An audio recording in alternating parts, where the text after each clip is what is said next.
കുണ്ടറയിലെ police മർദ്ദന ആരോപണത്തിൽ DYFI പ്രവർത്തകർ police station ഉപരോധിക്കുകയാണ്. ഇതിനിടെ മരിച്ച സിയാദിന്റെ മകളും പോലീസ് ഉദ്യോഗസ്ഥനും തമ്മിലുള്ള ഫോൺ സംഭാഷണം പുറത്തുവന്നു. പോലീസ് മർദ്ദനം കാരണമാണ് സിയാദ് മരിച്ചത് എന്നതാണ് കുടുംബത്തിന്റെ പരാതി. കണ്ണൻ നായർ വിവരങ്ങളുമായി ചേരുന്നു.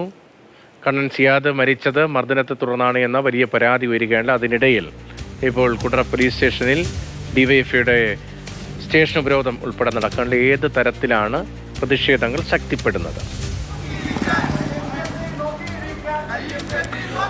സിയാദിന്റെ മരണം പോലീസിന്റെ മർദ്ദനം മൂലമാണ് എന്നുള്ളതാണ് ഈ ഡിവൈഎഫ്ഐയുടെ പ്രധാനപ്പെട്ട ആരോപണം. അതിന്റെ അടിസ്ഥാനത്തിൽ SHOയുടെ ഓഫീസിന് മുന്നിൽ കുത്തിയിരുന്നവർ പ്രതിഷേധിക്കുകയാണ്. SHO ഓഫീസിലേക്ക് വരുന്ന ആൾക്കാരെ അകത്തേക്ക് കയറ്റാതെ ഉള്ള പ്രതിഷേധമാണ്. റൂറൽ SP ഇവിടെ എത്തി കാര്യങ്ങൾ ചർച്ച ചെയ്യണം, അതിനുശേഷം മാത്രമേ ചർച്ച ഒരു സമരത്തിൽ നിന്ന് പിന്മാറുകയുള്ളൂ. ഒരു DYSP അടക്കമുള്ള ആൾക്കാർ ഇവിടെ നേരത്തെ എത്തിയിരുന്നു. എന്നാൽ DYSPയുടെ നേതൃത്വത്തിലുള്ള ഒരു ചർച്ചയ്ക്ക് തങ്ങൾ താല്പര്യമില്ല. അതുകൊണ്ട് തന്നെ റൂറൽ SP ഇവിടേക്ക് എത്തി കാര്യങ്ങൾ സംസാരിക്കണമെന്നുള്ളതാണ് ഡിവൈഎഫ്ഐയുടെ പ്രധാനപ്പെട്ട ആവശ്യം. അതിന്റെ അടിസ്ഥാനത്തിലുള്ള ഒരു സമരമാണ് ഇപ്പോൾ നടക്കുന്നത്. ഇതിൽ സിയാദ് കഴിഞ്ഞ ജൂൺ 16-ാം തീയതിയാണ് സിയാദിനെ കസ്റ്റഡിയിൽ എടുക്കുന്നത്. സിയാദിന്റെ അയൽവാസിയായിട്ടുള്ള 15-കാരി പെൺകുട്ടി ഇതിലൊരു പരാതി പറയുന്നു. ആ പെൺകുട്ടിയുടെ സഹോദരനെ സിയാദ് തട്ടിക്കൊണ്ടുപോയി എന്നുള്ളതായിരുന്നു പരാതി. അതിന്റെ അടിസ്ഥാനത്തിൽ സിയാദിനെ പോലീസ് രാത്രി 12 മണിയോടെ വീട്ടിലേക്ക് എത്തുകയും പോലീസ് കസ്റ്റഡി എടുക്കുകയുമായിരുന്നു. അതിനുശേഷം സ്റ്റേഷനിലേക്ക് കൊണ്ടുപോകുന്ന വഴി സിയാദിനെ ക്രൂരമായി മർദ്ദിച്ചു എന്നുള്ളതാണ് കുടുംബത്തിന്റെ ആരോപണം.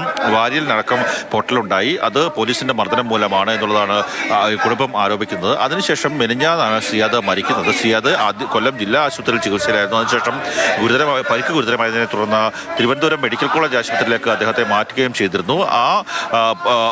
അവിടെ വെച്ചാണ് അദ്ദേഹം മരണത്തിന് കീഴടങ്ങിയത്. അതിനുശേഷമാണ് ഇത്തരത്തിലുള്ളൊരു പരാതി ഉയർന്നത്. ഈ സിയാദിന്റെ മകൾ ഈ മർദ്ദിച്ചു എന്ന് ആരോപിക്കപ്പെടുന്ന ശ്രീജിത്ത് എന്ന് പറയുന്ന സിവിൽ പോലീസ് ഓഫീസറെ വിളിച്ച് സംസാരിക്കുന്ന ഒരു ഓഡിയോ അടക്കം ഇപ്പോൾ പുറത്തു വന്നിട്ടുണ്ട്. അതിൽ കൃത്യമായി ചോദിക്കുന്നുണ്ട്, തൻ്റെ അച്ഛനെ തല്ലിച്ചതച്ച് കൊന്നില്ലേ, അച്ഛൻ പോയി സാറേ എന്നൊക്കെ പറഞ്ഞ് സംസാരിക്കുന്ന, വികാരപരമായി സംസാരിക്കുന്ന ഒരു ഓഡിയോ അടക്കമാണ് ഇപ്പോൾ പുറത്തു വന്നിരിക്കുന്നത്. അതിന്റെ അടിസ്ഥാനത്തിലാണ് വിശദമായിട്ടുള്ള ഒരു അന്വേഷണം വേണം, ഈ ഉദ്യോഗസ്ഥർക്കെതിരെ നടപടി വേണമെന്നുള്ള ഒരു ആവശ്യം ഇപ്പോൾ ഉന്നയിച്ചിരിക്കുന്നത്. അതിന്റെ അടിസ്ഥാനത്തിലുള്ള ഒരു ഓഡിയോ കൂടി ഒന്ന് കേൾക്കാം. മരിച്ച സിയാദിന്റെ മകളും പോലീസ് ഉദ്യോഗസ്ഥനും തമ്മിലുള്ള ഫോൺ സംഭാഷണം കൂടി ഒന്ന് കേൾക്കാം. ഹലോ ഹലോ, ശ്രീജിത്ത് സാറല്ലേ? അതെല്ലോ. ഒന്നാളൊരു ടൈം മിസ്സിംഗ് കേസിന് ഒന്ന് പിടിച്ചോണ്ട് പോയായിരുന്നു വീട്ടിൽ നിന്ന്. ആരെ?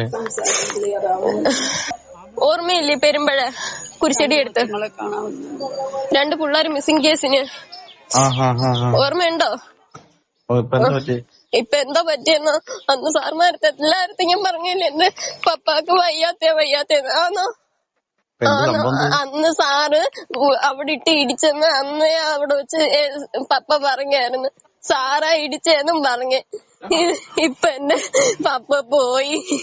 ഞാൻ എന്തോ കാര്യം പറയുന്നത് തെളിവുണ്ട് സാറേ. അങ്ങനെ ആശുപത്രി പോയപ്പോ ഇത് ആരെ ഇടിച്ചെന്ന് വെച്ച് നട്ടല് മൊത്തം പഴുത്തിപ്പോ സീരിയസ് ആയിട്ട് കിടന്നു. ഇപ്പൊ പോയി. അന്ന് സാറിന്റെ അടുത്ത് 100 വട്ടം ഞാൻ പറഞ്ഞതാ വയ്യാത്ത ആളാ. പോയി. ഞങ്ങൾക്കാണ് ഇപ്പൊ ഇല്ലാതെ വന്നത്.